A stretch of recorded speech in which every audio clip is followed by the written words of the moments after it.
রাধে রাধে। ওম নমো ভগবতে বাসুদেবায়। ওম নমো ভগবতে বাসুদেবায়। ওম নমো ভগবতে বাসুদেবায়। শ্রীমদ্ ভাগবত চতুর্থ স্কন্দ পুষণম একাদশ অধ্যায়। ধ্রুব মহারাজকে যুদ্ধ বন্ধ করতে স্বয়ম্ভূ মনুর উপদেশ। শ্লোক 16। এবং প্রবর্ততে স্বর্গ স্থিতিয় সংযম এব চ গুণবেতিকরাদ রাজন মায়া পরম আত্মন। অনুবাদ। মনু বললেন, এ ধ্রুব মহারাজ, পরমেশ্বর ভগবানের মায়িক জড়শক্তির দ্বারা এবং জড়া প্রকৃতি তিনটি গুণের মিথস্ক্রিয়ার দ্বারা সৃষ্টি স্থিতি এবং প্রলয় সংঘটিত হয়। শ্লোক 17।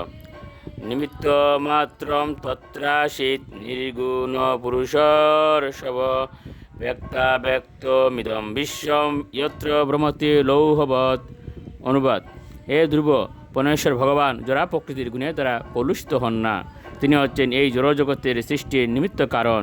তিনি যখন প্রেরণা দেন তখন অন্য অনেক কারণ এবং কার্য উৎপন্ন হয় এবং তার ফলে সমগ্র ব্রহ্মাণ্ড পরিচালিত হয়, ঠিক যেমন চুম্বকের আকর্ষণে লৌহ চালিত হয়।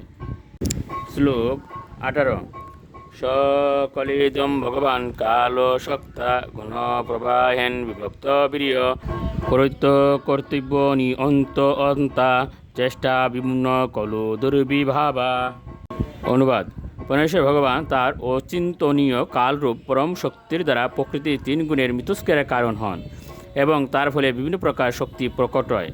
মনে হয় যেন তিনি কার্য করছেন, কিন্তু তিনি কর্তা নন। তিনি হত্যা করছেন, কিন্তু তিনি হন্তা নন। এভাবে বোঝা যায় যে তার অচিন্ত শক্তির দ্বারাই কেবল সব কিছু করছে। শ্লোক 19। সু অনন্তু অন্তকর কালু অনাদিরাদিকৃদবেয় জনম জনেন জনয়ন মারয়ন মৃত্যুনান্তকম। অনুবাদ। হে ধ্রুব, পরমেশ্বর ভগবান নিত্য, কিন্তু কালরূপে তিনি সব কিছুর সংহারকর্তা। তার আদি নেই, যদিও তিনি সব কিছুর আদি। তিনি অভয়, যদিও কালক্রমে সব কিছু শেষ হয়ে যায়।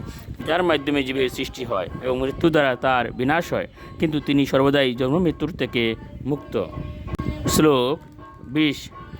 ন বৈশ পক্ষু ঐশ্য বিপক্ষ এব বা পরৈশ্য মৃত্যুর বিশত সমম প্রজা তম দাব মানম অনুদাবন্ত নিশা ইয়তারজাংশ নীলম ভূত সংজ্ঞা।